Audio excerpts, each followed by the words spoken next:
আগুনে পুড়ে যাচ্ছে ইসরায়েলের মধ্যাঞ্চল।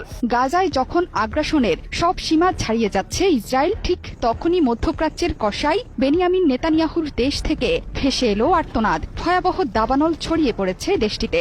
আগুনে পুড়ে খাক হয়ে যাচ্ছে প্রান্তরের পর প্রান্তর।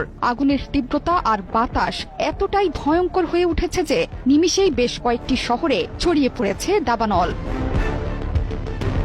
এর মধ্যে শহরের বাসিন্দাদের নিরাপদ দূরত্বে সরিয়ে নেওয়া হয়েছে। আগুনের তীব্রতায় সড়কে বন্ধ আছে যান চলাচল। রেল লাইনের কাছে আগুন ছড়িয়ে পড়ায় বন্ধ আছে ট্রেন চলাচলও। এমন পরিস্থিতিতে অ্যাডহক কমান্ড সেন্টারের জরুরি বৈঠকে অংশ নিয়েছেন ইসরায়েলের প্রধানমন্ত্রী বেনিয়ামিন নেতানিয়াহু। গণমাধ্যমগুলোতে বলা হয়েছে, মধ্য ইসরায়েলের মোসাফ তারুমের কাছেই প্রথম আগুনে তাপমাত্রা বৃদ্ধি এবং বাতাসের তীব্রতায় বিভিন্ন জায়গায় ছড়িয়ে পড়েছে সেই আগুন। বেইত শেমেশ শহরের বেশ কয়েকটি স্থানেও দাবানল ছড়িয়ে পড়েছে।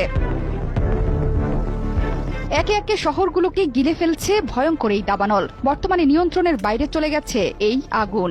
এস্তাওল, বেইত মেইর এবং মেসিলাত জিয়ন শহর থেকে বাসিন্দাদের সরিয়ে নেওয়া হয়েছে। ভয়াবহ আগুনের ফলে সড়কের গাড়ি চালকরা তাদের যানবাহনকে ফেলেই শহর ছাড়তে বাধ্য হয়। জনগণকে সতর্ক থাকা এবং ক্ষতিগ্রস্ত এলাকা থেকে দূরে সরে যাওয়ার নির্দেশ দিয়েছে পুলিশ। দাবানল ছড়িয়ে পড়া এলাকা থেকে জেরুজালেমে যাওয়ার গুরুত্বপূর্ণ সড়কও বন্ধ করে দিয়েছেন তারা।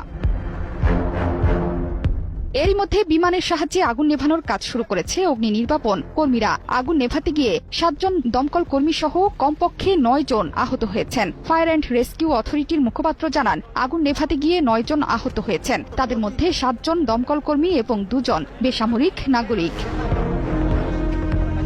দাবানলের স্থান থেকে জেরুজালেম প্রায় 25 কিলোমিটার দূরে। এরপরও জেরুজালেমের আকাশ ধোঁয়ায় আচ্ছন্ন। বাতাসের মানের স্তর হ্রাস পেয়েছে। 6টি জেলা থেকে ফায়ার সার্ভিসের কর্মীর তালিকাভুক্ত করে আগুন নেভানোর চেষ্টা চলছে। তাদের সঙ্গে আইডিএফ সদস্যরাও যোগ দিয়েছেন। বেইত শেমেশের উত্তরে দাবানল নেভাতে প্রায় 110টি অগ্নি নির্বাপন দল, 11টি অগ্নি নির্বাপক বিমান এবং 1টি হেলিকপ্টার কাজ করছে। এছাড়াও ইসরায়েলি বিমান বাহিনী, উদ্ধার পরিষেবা এবং পুলিশ কাজ করেছে। দাবানলের ঝুঁকিপূর্ণ এলাকাগুলোতে পর্বতারোহীদের খোঁজে তল্লাশি চালাচ্ছেন কর্মকর্তারা। দীর্ঘ অশুষ্ক গ্রীষ্মকালের কারণে ইসরায়েলে এর আগেও অনেকবার দাবানল ছড়িয়ে পড়ার ঘটনা ঘটেছে। একই ঘটনা ঘটেছে আমেরিকার নিউ জার্সিতেও। সেখানেও তীব্র দাবানলের সাথে লড়ছে মার্কিন জনগণ। যে কোনো সময় ক্যালিফোর্নিয়ার মতো রূপ ধারণ করতে পারে নিউ জার্সিও।